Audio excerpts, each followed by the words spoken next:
Man, what you doing? Trying to figure out chain rule? No!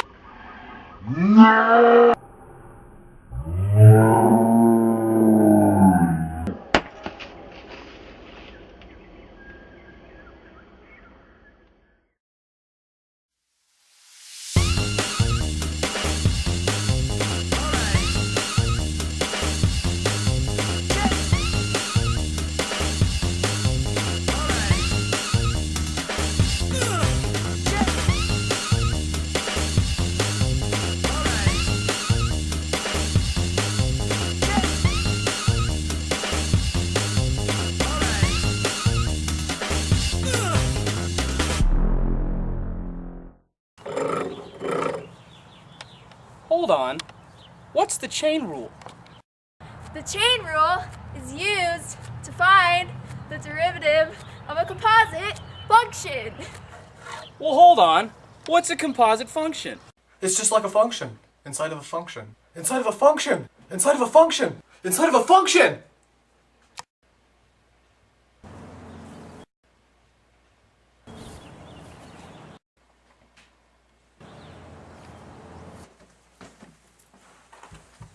Let's see if we can't clear this chain rule thing up for ya.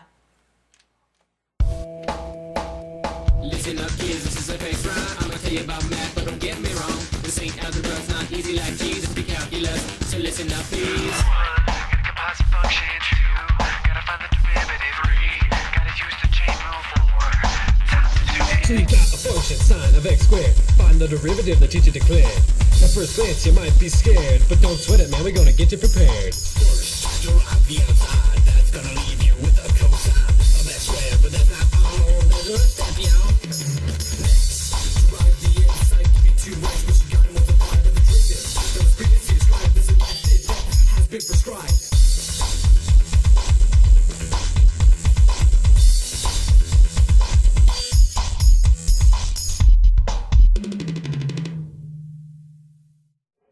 So what'd you think of that? Well, that was pretty good! Can't you show a video of 2 smart guys explaining it? Well, I don't see why not.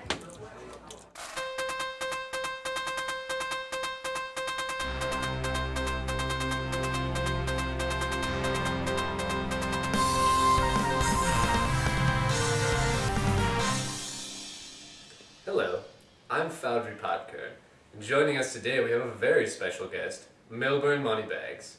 His newest book, The Chain Rule, Fact or Fiction, is #1 on the bestsellers list, and he's here to discuss it at great length. Please give a warm welcome to Mr. Milburn Moneybags.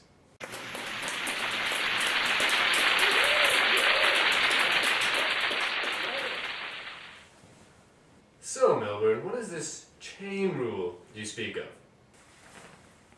Well, Foundry. Can I call you Foundry? I'd prefer if you didn't. Well, Foundry. You see, the chain rule is a math concept. Well, more specifically, a calculus concept. Ah, yes.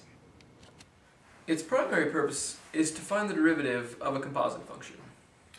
So, what is the secondary purpose? Moving right along. How does one go about implementing the chain rule, Milburn? Well, first, you find the derivative of the outside, and then, once that's completed, you find the derivative of the inside, and then you multiply them together. I think I'm beginning to understand. Perhaps you could expound a little and show me an example. But of course, Foundry, consider the function cosine of 4x. Now, obviously, the outside function is cosine of x, and the inside function is 4x. Of course, of course. Begin by taking the derivative of the outside function cosine of x. This yields negative sine of x, but remember not to change the inside function, so you will end up with negative sine 4x. Next, we will multiply by the derivative of the inside function 4x. The derivative of 4x is simply 4.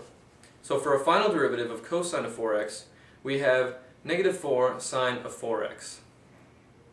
Superb. You certainly have shed some light onto the elusive nature of the chain rule. Thanks for stopping by, Melbourne. You've been a joy. Thanks for having me. Being on Calculus Today is always a treat. Well, that's all for today, folks. But join us next week as we discuss implicit differentiation.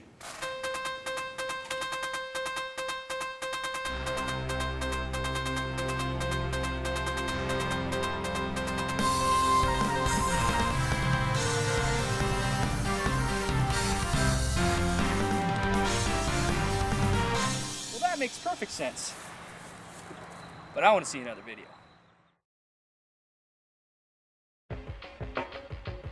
Now what you saying, what you saying, what you saying, what you saying, boy? Now what you saying, what you saying, what you saying, what you saying, boy?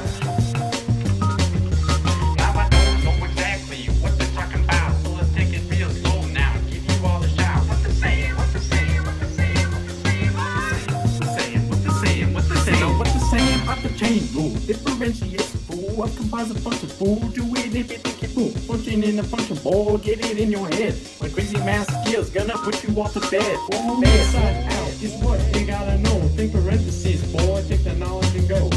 F of g of x is a derivative of set. F prime of g of x times d prime x is what you get. Just example to get it in your brain. How to use the chain rule, let me explain. Derivative of e to the 3x over 3. Using the chain rule, gonna make it easy. First step simple, no explanation to give. E to the 3x is its own derivative. Second step simple too. Here's what you gotta do. Derive the exponent and multiply it through. Follow these steps and please take note. The answer's e to the 3x and that's no joke.